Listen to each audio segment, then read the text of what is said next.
What do gym owners get wrong with pricing models?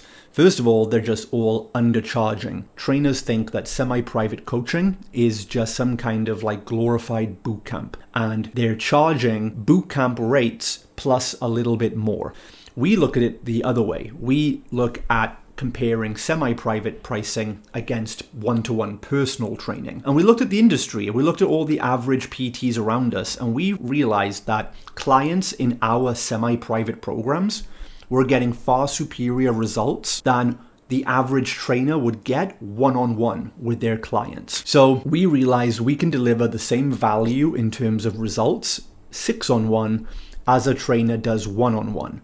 And since we're charging for the results the client wants, therefore it makes no difference to charge pretty much the same for semi-private as you would charge for personal training. So what we decided to do in the end was say, hey, if the average trainer in our town is charging $70 for a one-to-one session, but yet we can show that we get equal, if not better results in a group of 6, then we are going to charge our semi-private training at $50 per session. So it's still more affordable than the $70 for a one-to-one, but actually they're getting even better results. We're targeting the personal training market. We're targeting people that have done personal training, who do personal training, or have thought about personal training, or have the budget for personal training.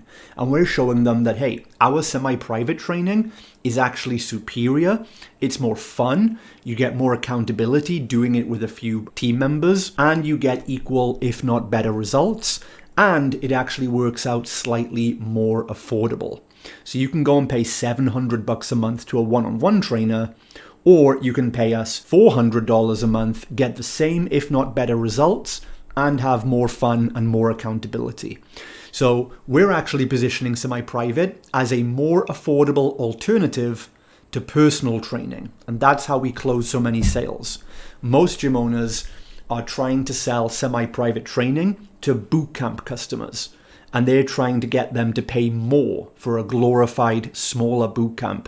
But people that buy boot camps are a completely different psychographic.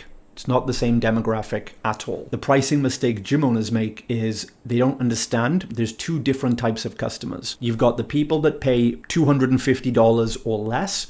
That's your boot camp, large group. And then you've got your people that will happily pay $300, $400, $500 a month or more. And this is your personal training market. These are the people that want speed. They want results. They want someone to help customize things for them. And they're 2 completely different customers, the same way that someone who buys a Toyota is different to someone that buys a Ferrari. So most gym owners are trying to sell semi-private training to the wrong people.